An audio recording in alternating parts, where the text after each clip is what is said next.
Oh, hey, there you go. Well, today we're going to be learning about sticky stuff, and you're going to be making your very own glue, just like Dr. D. So, let's get sticky.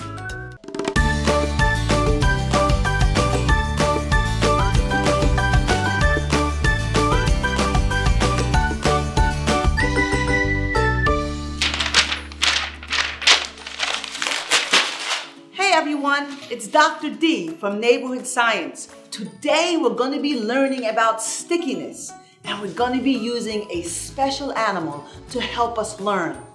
So the question I have for you is this: what makes something stick? Well, to answer that question, we need to know two very important words. One word is adhesion, and the other word is cohesion. Adhesion means two different materials that stick together like a Band-Aid on your skin, ouch. And cohesion is when the same materials stick to each other. And we can see this by using water, simple water droplets. So if I were to take this cup of water and stick my finger in the cup of water and take my finger out, water drops would fall. But then one water drop will hang on there. That is adhesion, because there's two different materials. There's the water and there's my skin. That's adhesion. Now cohesion, we can use water as well. And what we would need is a penny, a dropper, and water. And if I were to take the dropper and drop it onto the penny and keep doing this, a dome would form. And I would keep doing it until I find out exactly how many drops it would take before it falls over. This is called cohesion because it's actually the water molecules sticking to each other. Now, there's a third type of stickiness called wetting. Wetting is when the material on, say, for example, the Band-Aid has to fill in all of the holes, all of the spaces so that it sticks real well. That's why if you notice when people put a Band-Aid on you, they always rub it in. And that's for the glue part, the stickiness to spread and fill the holes. You'll also notice this when athletes put on sport tape. The trainer will rub it extra because they want the adhesive to spread. Now, adhesives are not new. They've been around for a very, very long time.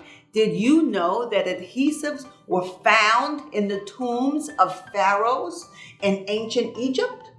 Wow, that is a long time ago. Now, as you know, there are a variety of stickiness. We have super glue, which can hold things together very tightly that you can't get it off, right? And then we have things like glue for Post-it notes. And for Post-it notes, we can separate them, right? Peel them apart. And you don't rip the paper. You also have stickiness from stickers. And you've seen these on your homework papers, right? Where you can take the sticker and you can pull it off. It doesn't hurt. And you can also have it on paper and also pull it off. Now, did you know scientists are trying to create a type of glue that replaces stitches? No more needles. Because Dr. D, a long time ago, had to get about 14 stitches in her arm, and that was not fun at all. They're also trying to find a glue that works in water and works in outer space. Now that is amazing. So what we're going to do is we're going to use an animal called the gecko. Now, you might have seen this animal in Gecko commercials, right? That's a gecko. But a gecko has the most awesome feet because it allows the gecko to stick to practically any and everything. Now, you might wonder, how can a gecko stick to everything? Well, on the bottom of the feet of the gecko, there are these special parts that's called septae. And these septae have even smaller parts that's called spatulae, which look like the spatula that your mom and dad might even use when they're flipping pancakes. Now, what you have to realize is that even though geckos can climb on the roofs and they can on ceilings and they can be on branches, one thing that you have to know is their stickiness does not work on water and nor does it work on Teflon. Teflon is that black inner coating of the pots and pans that your parents most likely have in the kitchen. Those are some amazing information about the gecko. So the next time you see that Gecko commercial, you think about what Dr. D just told you about the stickiness of gecko's feet. Now you might be wondering, if the gecko's feet is so tight, it sticks to everything, how does it walk? Well, what happens is the gecko has to lift up their toes. And when it lifts up their toes, it breaks the suction and that gecko can quickly put his foot in another spot. And that's how the gecko walks. So what we're going to do today is we're going to make our very own glue. So are you ready? Let's go.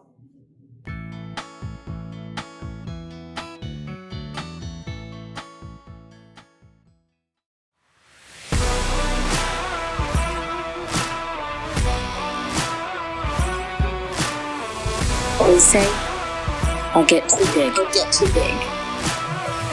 They say, it's too dangerous. It's too dangerous. It's too dangerous. They say, I'll get too strong. I'll get too strong. They say, it's a cult. They say, it's a cult. They say, I'll have to be They say, They say, they say, they say, they say, they say a lot of this. They must not CrossFit. We are CrossFit.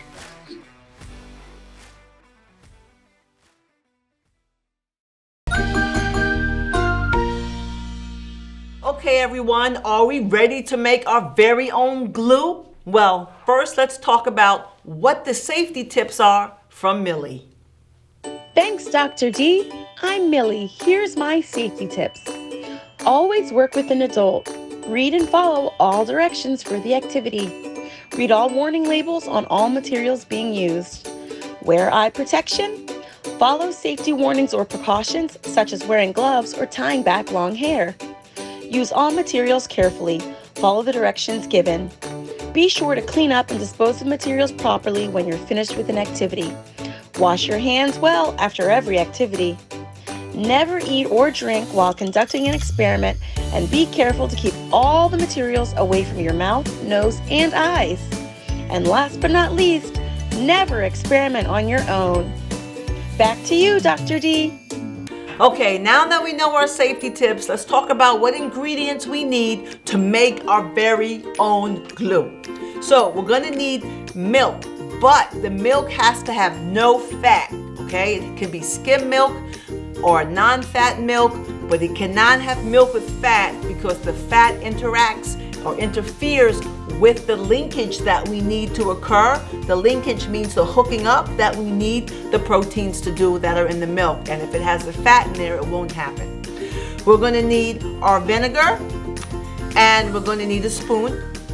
We're gonna need water, and we're gonna need baking soda, and then we're gonna need filter paper, because filter paper is how we're gonna separate the curds and the whey. Think about Miss Muffet, right? Curds and whey, because that's exactly what we're making. And then we're gonna need a piece of paper so that we can show our glue working. So the first thing we're gonna do is we're gonna take our milk that was just warmed up, about 30 seconds in the microwave, that's all you need. And then we're gonna add our vinegar to the milk. This is going to be an interaction that's going to be interacting with the casein protein in the milk that's going to help it link up so we can get a clump. And that clump is what's going to end up being our glue. So let's add this in. And then we're going to stir it around. And as you notice, when it starts stirring around, look what's happening. It's separating. How awesome is that? So the curds and the whey So once we do this, and we make sure that all the clumping has stopped, this is why we're going to need the filter paper. Look at that. Curd. The liquid is the way. Now you have to ask Mom and Dad to read you Little Miss Muffet.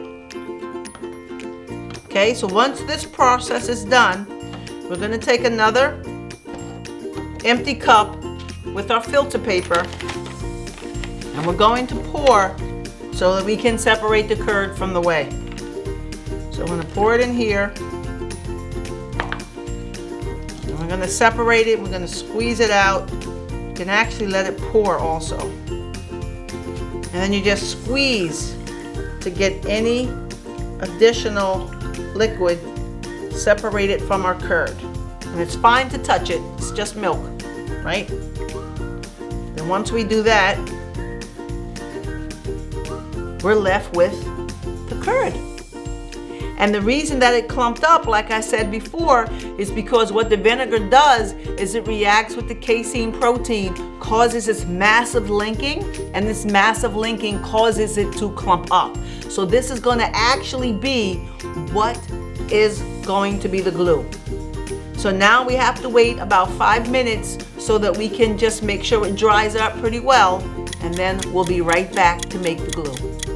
Okay, so now that the 5 minutes are over, we have our curd, which is going to be our glue with all the excess liquid off of it. Then we're going to add a little water, which is only about a tablespoon. Then what we're going to do, we're going to add the baking soda. The baking soda is what's going to help us give the consistency. It's going to help break up that linkage a little bit so that we can actually make glue. So I'm going to put it in there, and then we're going to mix it around. And as we're mixing it around, you're going to notice that the glue, the clump now, is going to start breaking up. And the baking soda is what's going to help it get that stickiness that we need. Because the casein itself, the protein itself in here, is definitely going to be the sticky part. Now, what you're going to realize is that the glue isn't going to be the same creaminess that you see in commercial glue, but it's still going to be glue. So we're going to keep mixing it with the baking soda, and what the baking soda actually does, it neutralizes it, because we have to remember we added vinegar. So we need to neutralize the vinegar so the reaction doesn't continue. When you add an acid in the base, it neutralizes the solution. So now, as you can see, it is there. And the stickiness comes from the casein protein. That's where the stickiness is from. And the other big difference is that this glue only lasts for about a day, so you'll have to make it again. So now that I have it at a pretty good consistency, I'm going to now stick it between the two papers so that we can see our glue. So I'm going to take the paper, I'm going to add our glue, smear it on there, and like I said, it does look different than commercial glue, but it still is sticky.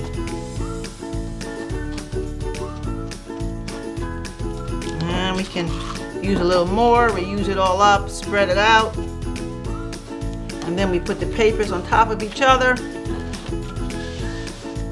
smush it through, and then when you let it sit and dry, it'll stick. But just so you can see what it looks like, this is our glue, and it will stick. There you go, you made your own glue. Okay, so that's all for today. But wasn't that fun, making your very own glue? And what about the gecko? Isn't that an amazing animal?